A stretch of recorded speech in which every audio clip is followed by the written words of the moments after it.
날씨가 굉장히 좋습니다. 저는 지금 강릉에 와 있습니다. 처음 방문해볼 곳은 강릉의 어느 카페인데요. 강릉이 커피로 유명해질 수 있었던 가장 큰 이유를 만나보러 가겠습니다. 어제 강릉에 도착해서 잠깐 들린 보헤미안 카페. 강릉의 3대 카페로 유명한데요. 바다가 가까운 이곳은 2호점입니다. 지금 방문할 곳은 보헤미안 카페 1호점. 한국과 강릉의 커피를 정착시킨 1세대 바리스타 박이추 선생님이 계신 곳입니다. 살짝 바다보다도 더 외지에 있어가지고 바다에 2호점이 된 것 같은데 운전해서 안 먹어볼 수가 없죠. 연곡 면사무소에서 내려 소나무 숲길로 10여 분 정도 걸어야 나오는 보헤미안 카페 본점. 제가 가려는 밥집이 11시에 열어서 지금 공복 상태이긴 한데 일단 공복에 커피를 마셔보도록 하겠습니다. 이곳이 바로 박이추 선생님이 계신 보헤미안 카페 본점입니다.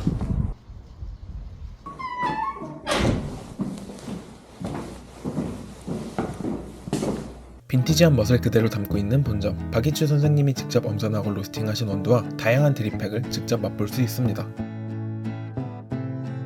저는 파나마 게이샤를 주문하였고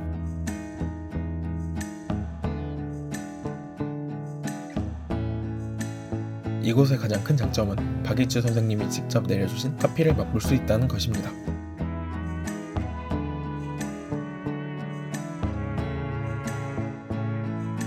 사실 아직까지도 저는 커피의 깊은 맛 차이를 느끼지 못하고 하나의 카페인 수혈제로서 살아가고 있습니다. 그럼에도 제가 시킨 파나마 게이샤의 맛을 볼 땐 고급지다고 DNA가 반응하고 있습니다.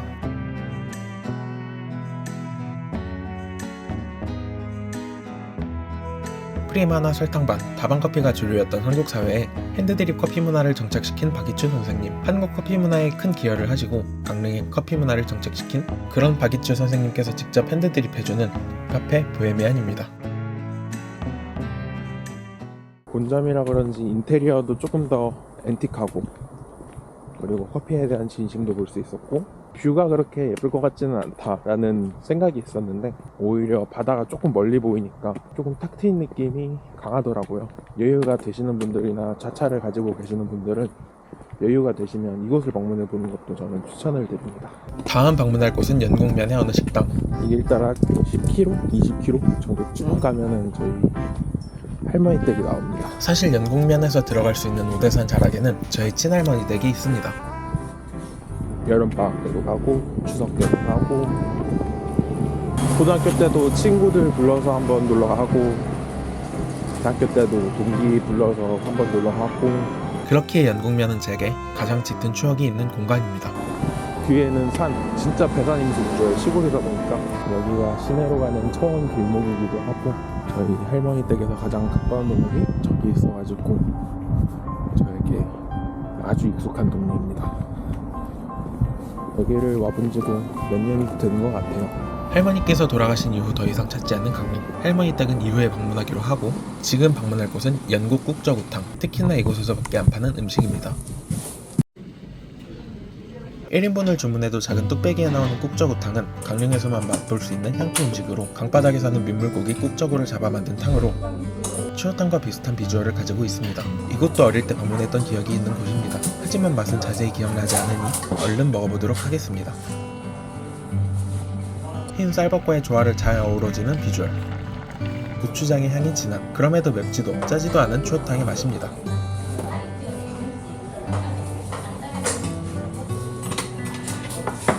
강원도의 또 다른 특산물 메밀.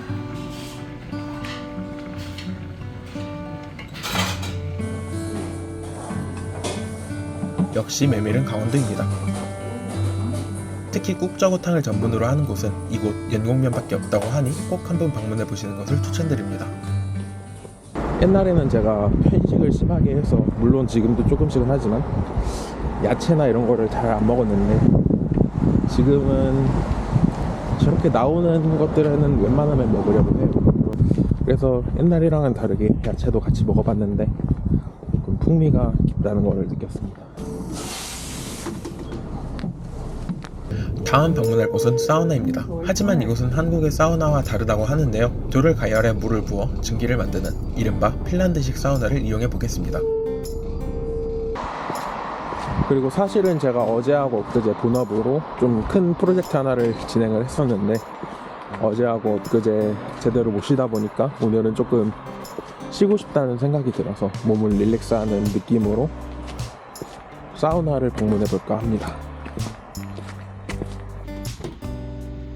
그 뭐야, 물이랑 이런 것들은 네. 허브차는 저희가 드리고요. 네. 나머지는 주문하시면 돼요.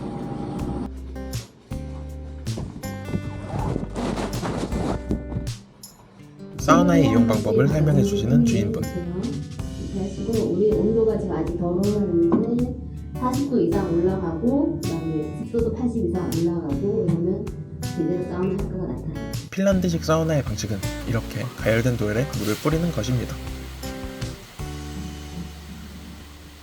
자연스럽게 습기가 차오르는 사우나. 2시간의 이용 시간이 있지만 손님이 없을 경우 그 이상까지 여유롭게 주신다고 합니다. 이 돌은 옥돌이에요. 네. 옥돌이 또 좋다 그래가지고 여기다가 우리 이 방은 옥돌이고 가운데 칠보석, 끝에는 대본석. 방마다 다 다르거든요. 돌마다 조금씩 다른 효능을 가지고 있다고 합니다. 이거 캐모마일 차니까 일단 조금 마셔서 속도 이렇게 수분을 보충하는 게 좋거든요. 지금 캐모마일 차도 제공해 주셨습니다.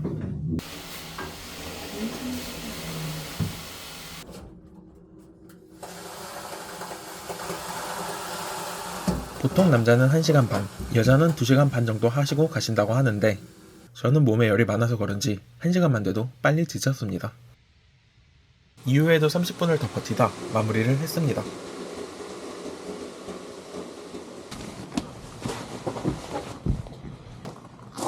덕분에 너무 잘 쉬다 갑니다.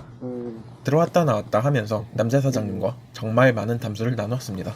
시작하겠다. 그죠? 고마워요. 감사합니다. 다음에 또 기회 되면 또 봬요. 네, 다음에 또 놀러 오겠습니다. 자주. 핀란드식 사우나는 다 끝나고 나서 샤워를 하는 게 아니래요. 샤워하지 말고 이제 3시간에서 5시간 뒤에 물로만 샤워를 하면 된다고 합니다. 처음 눈폐물이 빠지고 이후 빠지는 땀은 무해하며 끈적이지도 않고 뽀송뽀송해가지고 보습 효과를 제대로 준다고 하네요. 시장해진 배를 불리기 위해 찾은 물회집.